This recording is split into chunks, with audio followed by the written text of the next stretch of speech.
The purpose of today's Lunch and Learn is to show you how eBizDocs, using Kodak, Alaris, and Kofax technologies, can help you eliminate unnecessary manual labor in order to achieve cost savings and efficiencies. And having spoken with most of you today, I know that everyone here has some particular need or some particular area where you think your operations could be more efficient. And I think this presentation and demonstration will at least spark some ideas for future conversation. We built some Q&A time into the presentation as well. What we're going to be covering today, who is eBizDocs and what is RPA? And then from there, pain points. What are the problems that RPA can help you address? And specifically, success stories. How are other organizations benefiting from RPA today in the real world? From there, we're going to be providing you with demonstrations, showing you these solutions in action, and then talking about how we can help. As I mentioned, we built some Q&A time into the presentation. We intend this to be fully interactive. So if you think of a question, please ask it as it comes to you. We'll also, however, be available after the formal presentation if anybody wants to ask further questions, wants to drill down on something deeper specific to your needs or your organization. We'd be happy to stick around and talk with you about that. eBizDocs was founded in 1999. We've got headquarters in Albany with offices in Rochester and also in Huntsville, Alabama. And we serve both private and public sector organizations, and we're also a preferred source contractor for New York State entities.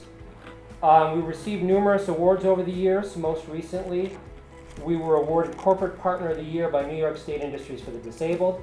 That's a state agency that serves to encourage hiring of individuals with disabilities, which is a significant part of our business model, because at eBizDocs we believe that not only is the mission of an organization like ours to be profitable, but it's also to be socially responsible. So as far as how we help our clients, our initial offerings were in scanning and conversion services. In other words, organizations that wanted to outsource converting pretty much anything in hard copy format, paper, microfilm, even large format documents, converting those into digital files. That's where we started, and that is still a significant part of our business. But very, very early on in our company's history, we recognized that there was a need for a much more complete solution. So today we offer numerous services plus software and hardware that together go beyond document management, although that's still a big part of our business model, but really go into the realm of information management and business process automation. So some of the things that we offer to solve problems in this area are electronic content management software. That's software that can not only securely store, archive, and make easily retrievable your content, your documents, your information, but it can also automate business processes through something called workflow, which is routing information according to business rules. We also offer document scanners. We are a Kodak Alaris reseller, and also scanning software, advanced capture, in other words, the ability to extract information from documents and to use it as a live asset in order to reduce the amount of unnecessary manual labor that's going on in an organization. Of course, we'll be talking about what is robotic process automation, so I'm not going to steal Scott's thunder on that. But we also offer professional services. What that means is that all of the solutions that we sell to a client, whether it's scanning services, hardware, or software, we fully service all of our solutions. That includes installation, configuration, training, and ongoing support. Clients who work with us are able to use us as their sole partner. So, if we go to the next slide. Oh, and I'm going to turn this over to Scott Powers. Thank you, Bill. Thank you, everyone, for coming today and spending some time to learn a little bit more about how robotics and intelligent process automation can help revolutionize your company. As Bill said, I'm Scott Powers from New Wave Technologies. We are a distributor that focuses solely on document management, digitizing paper, extracting data, and storing data. We've been partners with eBizDocs for about 20 years now. I know Howard and Jason probably 15 years from various jobs that I've done in the past. I've been with New Wave for just about 7.5 years now and taken over the role of software sales manager. When they asked me to come in and talk to you a little bit about robotic process automation, I jumped at it because they are great partners. They do spend time looking future forward on what their business needs to do. A lot of companies like theirs find themselves stuck in that BPO world and never get outside of scanning documents or changing microfilm, but as you see, they've evolved. So basically, they know don't get disrupted. When you get disrupted, you end up like the taxi service because of Uber and things like that. So they're always looking forward, and that's something I think you as a company should be thinking. How are your competitors doing things differently that could cause problems within your organization? So robotic process automation can significantly help companies of any size, basically any size, in any industry.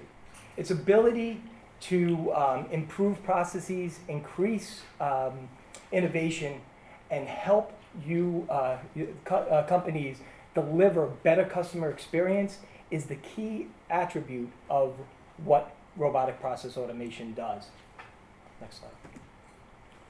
So in the industry of document management, people have heard of robotic process automation, but it's not just there. It's everywhere. It's in the news.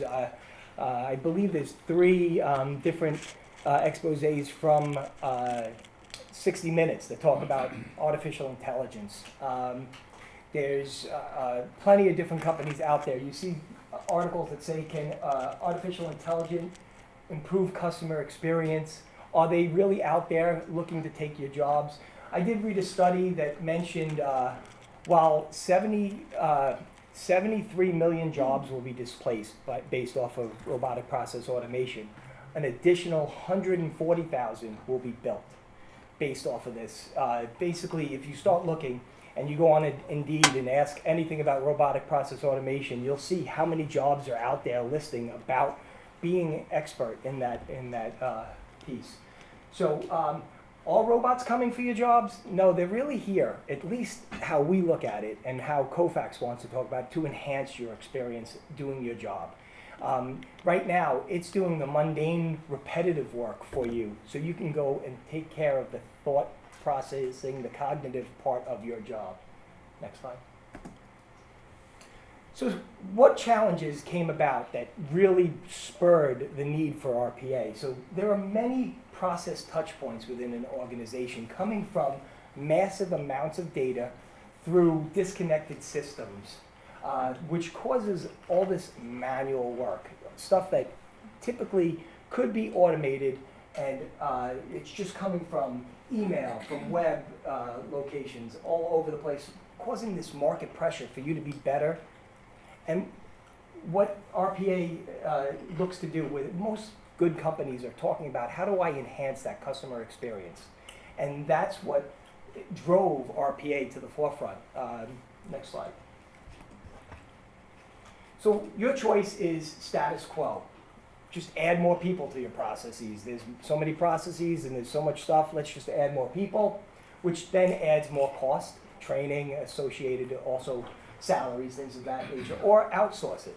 And you can outsource it, but there's some areas with outsourcing really works out well, and then there's other pieces of outsourcing that you have to worry about protecting your client's product, their IP, their intelligent, any personal identifiable information.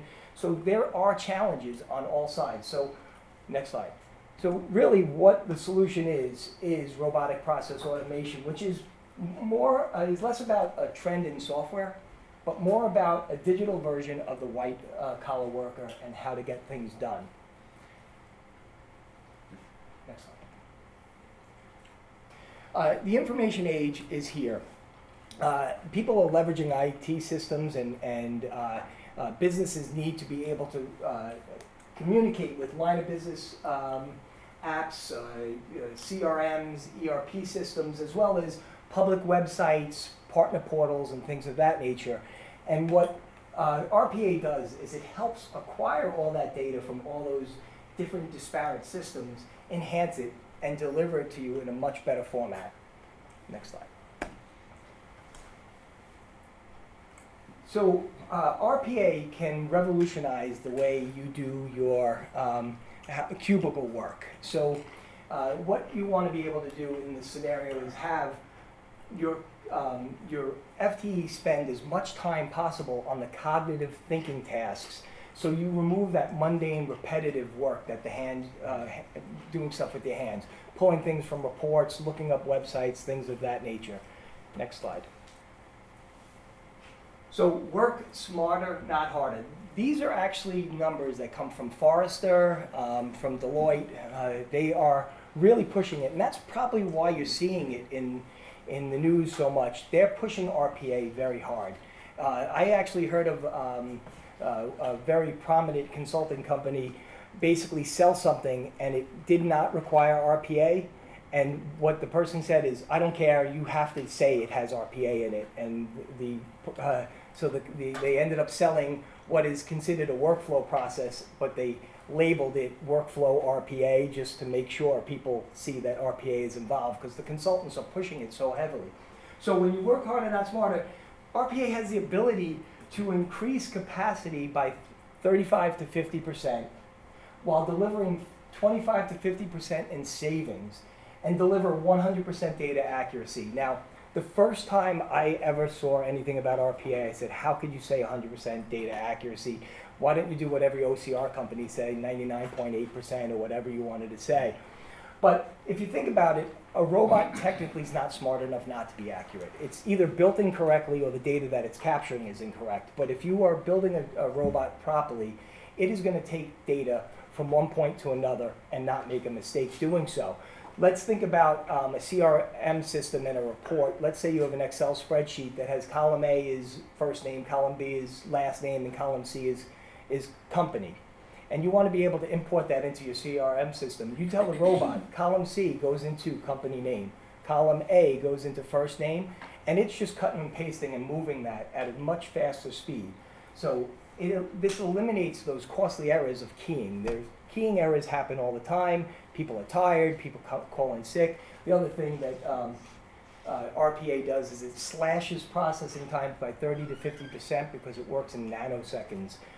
Even websites are starting to, you've seen the chopper where it comes up and says, are you a robot? You probably have all gone to a website that's seen that. And basically some of it is based on how fast you're moving your mouse and making moves. People can't move as fast as robots, so that's what it's looking to protect against. So you have to, companies are like Kofax are becoming clever on how to get around that. One way is emulate a mobile phone, because most companies don't want the mobile experience to be enhanced by doing the, checking in, I'm not a robot type scenario. So you can emulate that to get around some of those websites. All this can be done within a 6 to 12 month ROI. So robots, when I first started working with the Kofax product line, you really needed to be a Fortune 500 company to really get involved. Starting price was like $135,000 to get started, not including professional services, just licensing. And now you can have a robot license for $17,000 for your first year, and then just 20% MSRP from there. Of course, there's professional services, and you can get into your specific needs with either Bill or Jason or Howard at any time. So there's three real pillars of where we see automation and where robotic process automation can help. Information integration, such as data aggregation, brand monitoring, and competitive intelligence and price monitoring. Just a quick example to make you think about how a company, maybe it comes to you and you can understand how this would maybe help you in your businesses. With a competitive intelligence, let's say Hilton wants to be price competitive against Marriott. What they used to do is they'd have to put in a city, somebody would gather all the data, type all that data into a report, some manager would have to turn around and then put competitive pricing out there against Marriott. So you just throw lots of people at the process. Now robots can go ahead and do that on off hours. Maybe they come in at, the robot runs the report, sends you a report of all the Marriott prices in Orlando, For 7 o'clock in the morning, you come in, you sign on your computer, it has all that information, and you can make intelligent decisions on what your pricing needs to be to compete against that pricing. I don't know if you have that in your business, but that's a simplistic way to try to think of how people are going to websites, pulling pricing, and moving data to make intelligent decisions. The other is automation in things like transportation and logistics, supply chain automation, and customer service and support. How many people have gone onto a website, maybe in off hours, 8, 9 o'clock at night, and a little chat bot comes up and you get to write something in there and it's helping you? What happens is companies used to either not do anything or try to put people to help you through that customer experience of, I want to renew my auto policy. And you sit there and I can't figure out my way through. Well, these chatbots help you through them by using a knowledge base. So you type in address change, and it will then pull up from its knowledge base where you want to go and step you through the processes. These types of things are being built more and more to help you have that unique experience that makes you want to go back to that company's website. And then finally, content migration, migrating things from old systems. Maybe you're on AS400 back in the day and you have all this data, you don't know how to bring it over. You actually can build robots to then migrate it to a SharePoint or to Safe, which is something that eBizDocs sells. It's a content management repository that you can utilize and work with and take stuff from old systems easily into new systems. So I want to give you a use case and a success story. After this, we'll actually have a real demonstration, but I just figured we get a quick little case study. This is a use case in which paper is involved. So I always like to talk about paper because we are document management, and we're here at Kodak Alaris, and we have scanners in front of us. So let's look at an opportunity where you are taking paper that, let's say you went to a doctor, the doctor fills out mostly your injury report, and they want to get billing done. So you take the paperwork that the doctor said, you hit the scan button, and it will scan into, with Kofax, what is called Kofax transformation, move it into a capture, OCR it, extract the valuable data, and look to validate it. So let's say customer 12345 is all it says on that document. You pass that information to RPA, which then checks your ECM system, your CRM system, and then can disperse that information with my full name. Let's say I had elbow surgery, Scott Powers elbow surgery, and it will then push it to your billing and automatically generate a bill for the elbow surgery that I had. It helps eliminate a lot of that processing that people would have to take the paper, type in the information, pull it from one system, move it to another. You can actually automate that all through the Kofax RPA system. And here's one that's a non-paper based. It's with the TSA department. This is a true use case, and one thing that you always want to be able to do is find something that has high ROI, easy to implement, and has interoperability. If you can do that in your quick piece, I tell people a lot of people like to look to see how to automate my whole system. Sometimes that's not what you want to do. You might want to take that low-hanging fruit, find an easy solution that is just repetitive and mundane, make it easier, and eventually you'll find other use cases for the robots. So in this case, they have this, they wanted to automate their hire, fire, and promote system within the TSA, and they moved to Empower HR. So what was happening is emails come in and get printed out, hit the next button, get printed out to an unattended printer. So first of all, 20 full-time employees are doing this, printing it to an unattended printer, high risk. It's got personal identifiable information, maybe my social security number, my salary, my address. We don't want that there. So the next step is they take that information, they move it over to other people who are prioritizing it and putting it into systems. But you probably want to always do the guy who's getting fired first, because you want to get them to no longer have access to your systems, things of that nature. So what happens there is they then take it, and the person who gets that one piece of paper has to put it into PeopleSoft and Siebel. This is the system that they had in place at the time Kofax went to visit them. Next slide. So then you still get those emails, but instead you let Kofax RPA take the data that's inside those emails. It automates 22 HR processes and captures that data, and simultaneously pushes it off to PeopleSoft and Siebel. And the results of that for the TSA was, as I said, 22 HR processes were automated. It took 80 hours to implement this. There was 19 people are no longer needed for the system. You still need one for validation and checking and things of that nature, but they had a $23 million ROI projected for 10 years. And so again, rapid implementation, high ROI, and extensive interoperability. Yes? What was your ratio of robot to FTE in terms of what you put in? So you mentioned earlier it was 17,000 now for one robot with 20% Right. over every year 2, 3, and beyond. Right. How many robots were needed to do that process and replace 19 FTEs? I would have to look into it, but if you think about it, does it matter?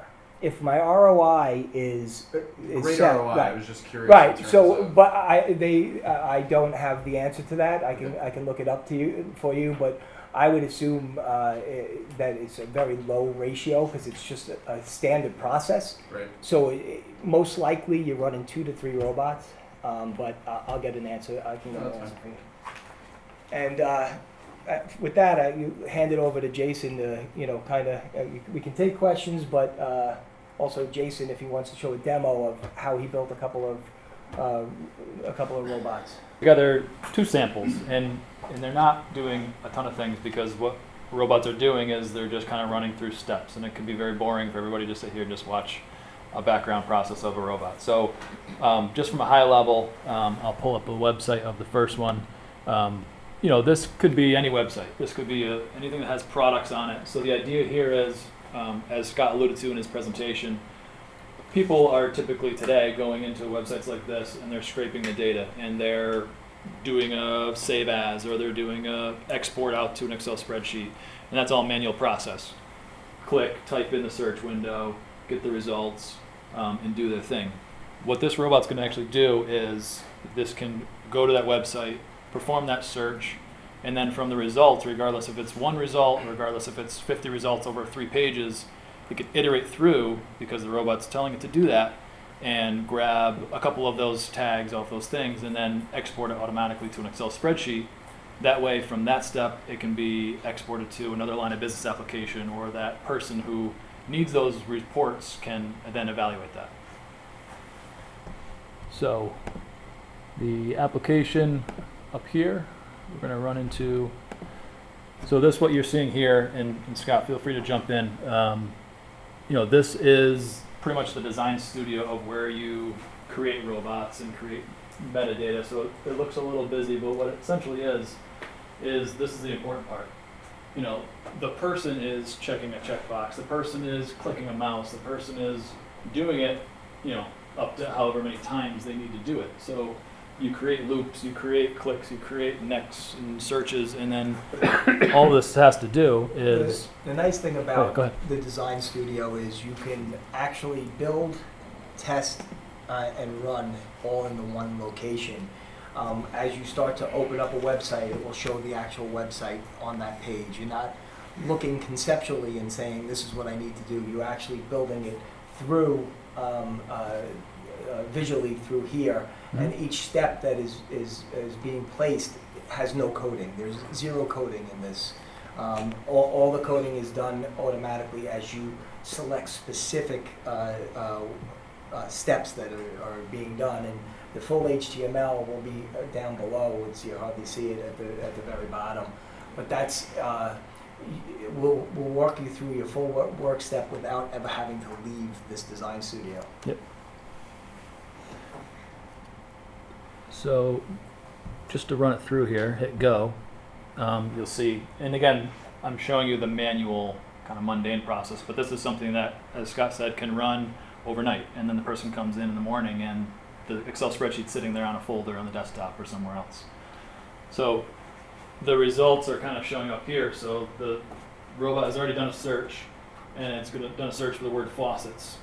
And it's done a checkbox to say, find me just the products, because there's other different categories in that website. So it's going to iterate through and grab a description. It's going to grab an overview, and it's going to grab a price off of each item. And I mean, if you think about how long that would take for a person to manually do that, so it's kind of crazy to think about how easy this is now. So I'm going to wait for, I got to 20. The search page shows 20 at a time. So what you can see on the repeat, it's actually going to page 2 automatically, and now it's iterating through. I'm going to stop it now just to show you the end result. And the Excel output. So you can see here 1235, this would be the end result. So it writes out each page result with description, page and then the cost there. What was the estimated time to build that automation? To build the robot, To build that workflow to do that function, what was the estimated time? for somebody who is not been working with robots for years and years and years, that probably took me an hour to build. Cool. I'm a little, I have some programming background, so I know the back end of it, but for someone who would, like, let's say we went in and sold this product to somebody who's going to build robots, and we can build robots, and we can enable end users depending on their expertise to build them as well. So there was no programming to my defense here to do this. It, like Scott said, it was building variables. It was saying, take this data, put it into this variable, and then add new thing, Excel spreadsheet, and then put this variable to that column. And as long as you do it in the right steps, it's really intuitive. So I'll say this, Kofax says that business analysts can build it. I still think it's always beneficial to have somebody who has some background in developing and things of that nature, because there'll be times and places where you're doing things like regular expression, and if you really don't understand how to remove certain things off of documents that are adding nonsense or noise, it will take you a lot longer without having that background to it. But there are definitely ways in which you can step through the process, and they do have a emulation mode where you just follow what you're doing, and the engine can record it and then turn around and help you build that robot. So, again, I'm trying to keep them simple. And I know I want to be respectful of everybody's time here as well, and keep open for questions. So, with that, again, the key points to take away is that could be any website. It can do more than just extract and pull back, but that's just one sample of something that would have taken a long time for a person to do. And now there's just an Excel spreadsheet waiting for them. And I'll give you another example of something similar to this that my company hates when I do it, but I do it all the time because I deal with people. Let's say you have 4 suppliers you're buying stuff from. See, I'm a supplier. People don't like to hear the story, but if you have 4 suppliers you're buying something from, and it's constantly these, let's say, 10 items that you're always buying, you can have a robot go in and hit your 4 suppliers, come up with all the pricing, run you a report that says, okay, for this, and I always use scanners because people resonate with what I do. So 7 of the 10, I'm cheaper than my competitors. So they get a report. That person can pick up the phone at 9 o'clock in the morning, have the report in front of them, knowing that anything I buy from them, this is my price today, and the availability. And then they can say, by the way, I'd buy 100% if you could just match these 3 prices I have. It gives you quick information for when you walk in the door. You know exactly where you need to be at the day, so you can start your day selling versus worrying about what your costs are for that day. Those are things that everybody buys stuff from people, and most people have multiple places they buy from. So you probably have an internal port or you know a site, a portal that you're going into each one of your suppliers and pulling that information, and you can turn around and have robots do that for you.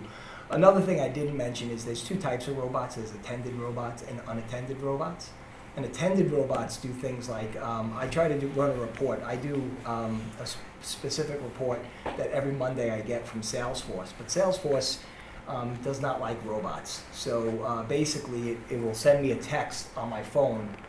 Before you can do anything, you need to hit these 6 numbers. So I just put those 6 numbers in, and then my robot will do the rest of the report for me. So I've just removed doing the report to simple 6 key numbers to hit into a system. So that's an attended robot, and there's no extra charge for attended or unattended robots with Kofax. Can I just throw something real quick? Because I'm a simple guy. I like to have examples that I deal with every day. So everybody's used Travelocity and Priceline, and we heard from the speaker who was Kayak. They use Kayak as well. Those are robots, right? Those are going out all over the place every single day, checking new prices. So those are real life applications that you use, even though you're not using it. And the competitors, right? American is running those robots against United. United is running them against Southwest, and so on and so forth. So that's how all these people are getting that information so quick and so up to the date. Good point. Questions on the first robot? Not yet? Okay. The second one, a little more close to home here at Kodak Alaris. So I have here sample invoice. So something we could scan through. We could do one, it could do multiple. I'm going to do one just in lieu of demo and time. So this is a wireless scanner. So I actually have the software just sitting on my desktop. I can put in my pin, which you can't see. I can hit color, black and white, whatever settings I have preset here. And there goes my invoice. From there, we will kick off my robot. And again, this would be more automated, obviously, in the real world here. But the idea is, from there, the robot can go to the PDF, and it will convert the PDF to searchable PDF or OCR, or it could even write it out to like a HTML where it could read tags and codes and things like that. Because what I want to do is, historically, people would be typing things in. They're opening up their accounting application and they're going, okay, typing in the vendor, Wonka Industries. They're typing in the invoice number, the date. If there's line item data, they need to hand type all the line item data. So, we have software that does other data extraction, which is kind of like RPA. It's more intelligent.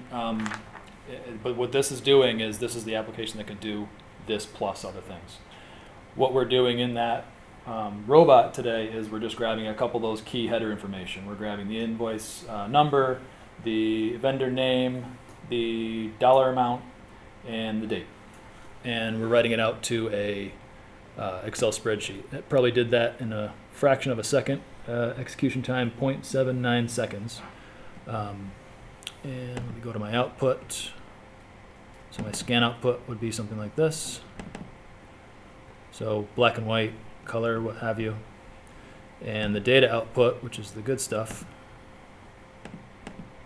would be here. So 821, 1242.